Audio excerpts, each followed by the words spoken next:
জীবনে অনেক মানুষ আসবে যাবে, কিন্তু ভেঙে পড়লে চলবে না। আমাদের জীবনে অনেক মানুষ আসে যারা আমাদের জন্য যোগ্য না, বা আমাদের লাইফে আসার মতো তাদের কোনো ভ্যালু নেই। আমরা সেই সব মানুষদেরকে এতটাই গুরুত্ব দেই যে আমরা ভুলে যাই যে আমাদের গুরুত্বটা কতটুকু। আমরা এতটাই তাদের গুরুত্ব দেই যে একটা সময় তাদের কাছে আমাদের কোনো ভ্যালু থাকে না, আমরা মূল্যহীন হয়ে পড়ে যাই, এইরকম।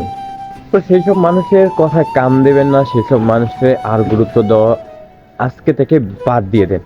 আপনারা সব সময় একটা কাজই করেন যে নিজের যে গুরুত্বটা, নিজের যে যোগ্যতা, সে যোগ্যতাটা টিকে রাখেন। মানুষকে বোঝাইতে দিবেন না যে আমি তার কাছে গুরুত্ব চাচ্ছি। তো আজকে যা করছেন করছেন, আজকে থেকে সেটা বাদ দিয়ে দিন, করে দিন সেই সব মানুষের সঙ্গ ত্যাগ। আর নিজেকে গড়ে তুলুন নিজের মতো করে, নিজের যা ইচ্ছা করে তাই করুন, ঠিক আছে? তো আজকে থেকে এমন কাজ করুন আপনি, যেটা দেখে সে মানুষটা আপনাদের অথবা আপনার জন্য আফসোস করে কখনো।